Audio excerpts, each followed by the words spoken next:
My grandfather told me never to whistle back at the dark. But I was young, and I didn't listen. That night, I learned why our people have feared the little people for 1,000 years. Nightbound Bloodline presents Whistlers in the Pines, a Navajo Skinwalker account. The stories passed down through generations are not merely campfire tales.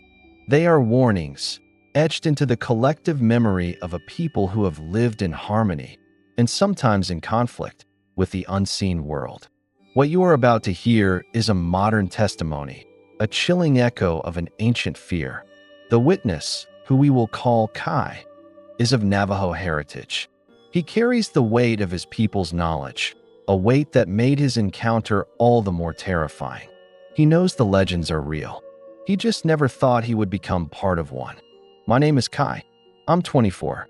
I work as a freelance graphic designer in Phoenix, but my heart is always back on the res, with my family near Monument Valley. I grew up with my grandfather's stories. He was a medicine man, a deeply respected man. He'd tell us about the holy people, about the creation, and about the things we shouldn't talk about. The Yinald Lushii, the Skinwalkers. Now, I'm not some superstitious kid. I live in two worlds. I have a smartphone, I pay bills, I deal with clients. But I also have the teachings. I know the protocols, the taboos. You don't speak their name lightly. You don't whistle at night. You don't imitate an owl's call after dark. These aren't just old wives' tales. They're rules for survival. I believed in the potential of them, the way a sailor believes in the potential of a storm. You respect it, you avoid it, but you don't expect to see it on a calm day. This was last autumn. I was driving back from Flagstaff to my grandmother's house, taking the long, lonely route through the res. It was that time of evening they call the in-between, not quite day, not quite night. The sky was a deep, bruised purple, and the mesas were just black silhouettes against it. My headlights cut two lonely tunnels through the absolute darkness. There was no moon, no other cars, just the hum of my engine and the sound of my own tires on the asphalt. It's a silence out there that feels heavy, ancient. I was about an hour from my grandma's when I saw it. Up ahead, just at the edge of my headlights, something was standing in the middle of the road. My first thought was, stupid dog. I slowed down, expecting it to run. It didn't. As I got closer, the shape resolved. It was wrong. It was on all fours, but its limbs were too long, too thin. Its fur was patchy and matted, pale in the glare of my lights. And it was looking at me, not like a curious animal, but with a direct, intelligent stare. A cold knot tightened in my stomach. I came to a complete stop, maybe 20 feet from it. That's when I noticed the smell. It seeped into my car through the air vents. It was the smell of wet dirt, of decay, of something long dead. I felt a primal revulsion, a need to get away. It slowly, deliberately, rose onto its hind legs. It wasn't a coyote. It wasn't a wolf.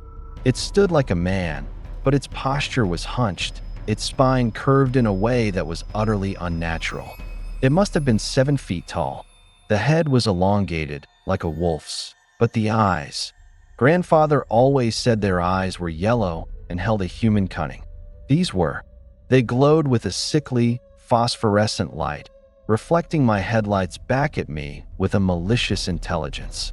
Its snout was pulled back in what might have been a snarl, but looked more like a cruel, mocking smile. It was naked, its skin visible through the mangy fur, and it was thin, emaciated, like it was stretched over a frame not meant to hold it. It took a step towards my car. Not a lunge, not a charge. A slow, deliberate step, its two long arms hanging at its sides, claws scraping against the asphalt. My heart was hammering against my ribs. I slammed my hand on the horn. The blare was obscenely loud in the silence. The thing didn't even flinch. It just tilted its head, that terrible smile widening. And then it spoke. It wasn't a growl. It was a voice, raspy and broken, like stones grinding together. It said my name. It said, "Kai, come out, Kai." My blood turned to ice. How did it know my name? I threw the car into reverse, my tires squealing. I didn't dare turn around. I just reversed as fast as I could, watching it in my rearview mirror. It didn't run. It just stood there, watching me go, that horrible smile still etched on its face. Then, in the blink of an eye, it was gone. Just vanished from the road. I drove the rest of the way to my grandma's so fast, I nearly spun out twice. I was shaking so badly I could barely get the key in the door. I didn't tell her that night. I couldn't. I went to the local medicine man the next morning. He performed a blessing on me, on my car. He said I had been marked, that it had recognized the bloodline, the power in my family, and that it wanted to corrupt it. I never took that road again. I moved back to Phoenix sooner than I'd planned. I have nightmares still, not of the shape or the smell, but of the voice. That rasping, knowing voice saying my name. I know what I saw. It was a skinwalker, and my grandfather's warnings weren't just stories. They were an obituary for the careless. The drowned ones, a Wendigo lure. The forests of the Great Lakes region hold a different kind of terror. It is not a corruption of man, but a primordial entity of hunger and cold. A legend born of famine and the deepest, darkest winter. The Algonquian people speak of the Wendigo, but sometimes the stories from different tribes whisper of the same horror. This account comes from a Cree trapper, a man who knew the woods as well as he knew his own face. Until the woods showed him a face he could never forget. Name's Ben. I've been a trapper and a guide out of northern Ontario for going on 30 years. My people are Cree. The bush is my home, my church, my grocery store. I know the sound of every animal, the track of every creature that walks these woods. Or, I thought I did. I'm a practical man. You have to be to survive out here. I don't put stock in ghost stories. I believe in my rifle, my knife, and my own two hands. The old tales about the Wetiko, the Wendigo, we heard them as kids. We were told it was a spirit of gluttony and winter, that it could make you forget your own family and see them only as meat. A grim story to keep us from being wasteful, I always thought. A cautionary tale. I was a fool. It was the tail end of a mean winter, maybe 5 years back. The kind of cold that gets into your bones and sets up shop. I was checking my trap lines way up north, further than I usually go. A blizzard had blown in unexpected, whiteout conditions. I had to hole up in an old trapper's cabin I knew for 2 days.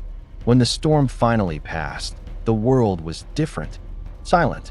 The snow was so deep it swallowed all sound. The trees were coated in thick ice, and when the wind blew, they clattered together like a million bones. The sun was out, but it was a pale, weak thing, giving no heat. Just a blinding glare off the endless white.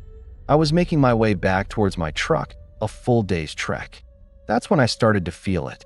That feeling you get when you're being watched. At first, I brushed it off. Cabin fever. But it persisted. Then I heard it. A sound like a high, thin wailing on the wind. It wasn't the wind itself. It was almost musical, but broken. It sounded sad and hungry. My dog, a big Malamute named Jack, started to whine. His hackles were up, his ears pinned back. He wasn't looking at the trees. He was staring off into a specific patch of deep shadow between the pines. I saw something move. A flicker, tall and pale. I raised my rifle, my heart thudding in my ears. "Hello?" I shouted. My voice was swallowed by the snow. The thing stepped out from behind a tree. God, it was tall. 10 feet, maybe more. It was emaciated, stretched so thin its skin was pulled taut over its skeleton, gray and mottled like a corpse. Its limbs were too long, ending in claws like icicles. But its face is what haunts me. Its eyes were sunk so deep into their sockets they were just black pits. And its mouth, it had no lips. Just a permanent, rictus grin, stretched wide, filled with jagged, yellow teeth. There was no nose, just 2 slits. It was the physical embodiment of starvation. And it stank. The smell hit me then. The sweet, coppery smell of old blood and the rotten flesh smell of a long-dead kill. It didn't charge. It just stood there, and that wailing sound started again, coming from it. It was a mimicry. It was trying to sound like a lost child. A lure. Jack was going insane, barking and snarling, but he wouldn't move from my side. The creature took a step forward, its movements jerky, unnatural, like a marionette on strings. It was between me and my path home. I fired a warning shot over its head. It didn't even react. The bullet should have echoed for miles. The sound just died. The thing tilted its head, and then it spoke. Its voice was the cracking of ice, the grinding of glaciers. "So hungry," it rasped. "So long since I tasted warm meat." It wasn't looking at Jack. It was looking directly at me. I broke. I turned and ran. I ran like I've never run in my life, crashing through snowdrifts, Jack at my heels. I didn't look back. I could hear it behind me, not running, but loping. I could hear the dry, rustling sound of its limbs scraping against the icy branches. I don't know how long I ran. I found my truck by sheer luck, half buried in snow. I dug it out with my bare hands, sobbing. I never went back for my gear. I never went back to that part of the woods. Jack, he was never the same. He'd jump at shadows, growl at nothing. He died the next winter. Just gave up. I know what was out there that day. It was the Wetiko, the Wendigo, and its hunger is eternal. The Stone Giants, a tale of the Chenoo. From the frozen north of the Wabanaki and Mi'kmaq peoples comes a legend of a different kind of cannibal. Not a spirit of hunger, but a human being transformed by a terrible act, frozen from the inside out into a monstrous giant. They are the Chenoo, the Ice Hearts. This story comes from a woman who, on a seemingly peaceful retreat, found herself in the territory of something ancient and stone cold. My name is Alara. I'm an ethnobotanist. I study how different cultures use plants. My work has taken me to remote places, living with indigenous communities to learn from their wisdom. I was in Maine, working with a wonderful Mi'kmaq elder, learning about their medicinal herbs. I consider myself a scientist, but I also have a deep respect for traditional knowledge. I don't dismiss anything out of hand. The elder, Mrs. Phillips, had been teaching me for weeks. One evening, as we sat by the fire, she told me the story of the Chenoo. She said they were once people who committed the ultimate sin, cannibalism, and their hearts turned to ice.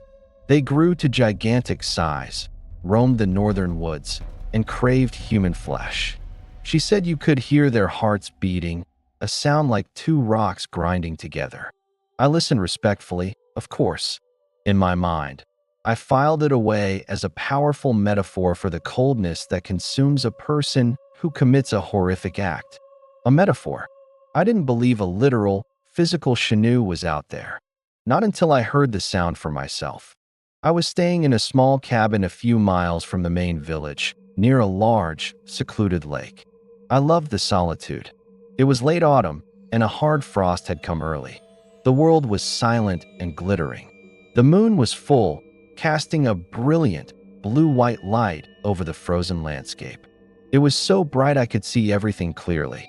I was outside, gathering some final wood for the night, appreciating the absolute stillness. It was pristine. Then, the stillness broke. It started as a vibration in the soles of my feet, a deep, rhythmic thumping that traveled up through the frozen ground. Thump, thump, thump. It was slow, heavy, like someone was striking the earth with a giant sledgehammer. I froze, my arms full of firewood. I looked around, but I saw nothing. The sound was getting closer, and with it, a new sound.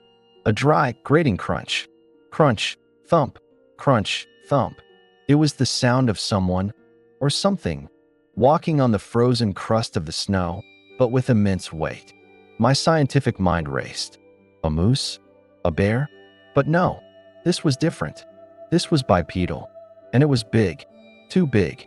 It emerged from the tree-line on the far side of the frozen lake. My breath caught in my throat. It was a man, or the shape of one, but it stood at least 12 feet tall. Its skin was not skin. It was gray and craggy, like granite, reflecting the moonlight in sharp, jagged lines. Icicles hung from its arms and from a ragged, frozen beard. Its eyes were the worst part. They were just dark, empty hollows in its stony face. And in the center of its massive chest, I could see a faint, pulsing blue light through the translucent ice-like flesh. With every thump, the light flickered. Mrs. Phillips' words echoed in my head. You can hear their hearts beating. This was no metaphor. This was a Chenoo. It stopped at the edge of the lake. Its head, which sat low on its broad, stony shoulders, turned slowly. I knew, with a certainty that turned my blood to slush, that it was looking directly at me. It didn't roar. It didn't snarl. It opened its mouth, and a cloud of freezing mist poured out. So cold, I felt the air around me drop 20 degrees. And then it spoke a single word, its voice like a landslide, deep and grinding. Alone, it took a step onto the frozen lake. The ice, which was a foot thick, groaned in protest, cracking radially under its weight with a sound like a gunshot. It was coming for me. It knew I was alone, and it was hungry. I dropped the firewood and ran for the cabin. I didn't look back. I barricaded the door, grabbed the rifle Mrs. Phillips's son had insisted I take, and crouched by the window. I heard the crunch thump get closer and closer. It stopped right outside. I could see its massive shadow fall over the cabin, blotting out the moon. I held my breath, the rifle aimed shakily at the door. I heard a long, slow, scraping sound as it dragged a claw along the outside log wall. Then silence. The shadow retreated. The grinding heartbeat faded. I stayed awake all night, trembling. At first light, I went outside. There, in the frozen mud, was a single footprint. It was over 3 feet long. I packed my things and drove back to the village. When I told Mrs. Phillips, she just nodded sadly and performed a smudging ceremony for me. She said the Chenoo had smelled the warmth of my spirit. I left Maine the next day. I still study plants, but I never work alone in the deep north anymore. Some metaphors, I've learned, have teeth and hearts of stone-cold ice. The shapeshifters of the mesa, a Paiute legend. Not all creatures of the night are born of ice and hunger. Some are as ancient as the stone itself, guardians and tricksters woven into the very landscape. From the Paiute people of the Great Basin comes the story of the Navajo, the water baby. Described as small, human-like beings associated with springs and ponds, they are known to be powerful, and to those who disrespect their home, terrifyingly vengeful. This is an account from a geologist who learned that some rocks are best left unturned. My name is Dr. Evan Reed. I'm a geologist with a focus on hydrothermal systems. I was in Nevada, leading a small field survey near a series of hot springs sacred to the local Paiute community. We had all the proper permits, of course, but the tribal council had been hesitant. They asked us to avoid a specific, small pool tucked away in a canyon. They said it was not a place for us. They called it the home of the little people. I'm a man of science. I deal in isotopes, mineral compositions, and seismic data. The idea of little people or water spirits was, frankly, outside my purview. I respected their beliefs, of course, but I attributed their warning to cultural preservation, not a literal, physical danger. My focus was on the unique mineral deposits in the area. I assured them we would steer clear, and I intended to. But science and human curiosity has a way of leading you down paths you didn't intend to take. It was our third day.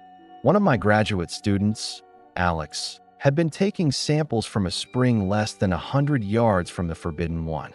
His drone, which we were using for aerial mapping, suffered a GPS glitch and went down. Its last transmitted coordinates placed it right in the canyon of the forbidden pool. We debated for an hour. The drone was expensive, crucial for our data. I made the decision. We would go in, quickly and quietly, retrieve the drone, and leave. No sampling, no disturbance. The canyon was narrow, shadowed even at midday. The air was thick with the smell of sulfur and damp clay. The only sound was the constant, gentle bubbling of the pool. It was an unremarkable, murky little pond, maybe 10 feet across, surrounded by reeds. We found the drone immediately, lodged in a creosote bush at the water's edge. As Alex went to grab it, I noticed the absolute silence. The bubbling from the pool had stopped. The few birds that had been chirping fell quiet. It was an oppressive, watchful silence. The hair on my arms stood up. Then, a new sound began. A low, gurgling whisper, like water flowing over a mouth full of stones. It seemed to come from everywhere and nowhere at once. Alex froze, his hand on the drone. "Did you hear that?" he whispered. I nodded, my mouth dry. It wasn't the wind. It sounded like speech. Chattering, sibilant speech. The surface of the pool rippled, but not from the center. From the edges. Small, wet handprints began to appear on the dark rocks surrounding the water. They were the size of a toddler's, but with fingers that were too long, too thin. My scientific mind short-circuited. I was looking for a rational explanation, raccoons, otters, but there were no animals. Then I saw one. It peered out from behind a large, tough rock. It was perhaps 3 feet tall, its skin a slick, grayish-green, like wet river clay. Its head was large for its body, its eyes wide and completely black, like obsidian beads. It had no nose to speak of, just 2 slits, and its mouth was a wide, lipless gash. It didn't look like a child. It looked ancient and angry. More of them appeared. 5, then 10, emerging from the reeds, from behind rocks, their black eyes fixed on us. They didn't advance.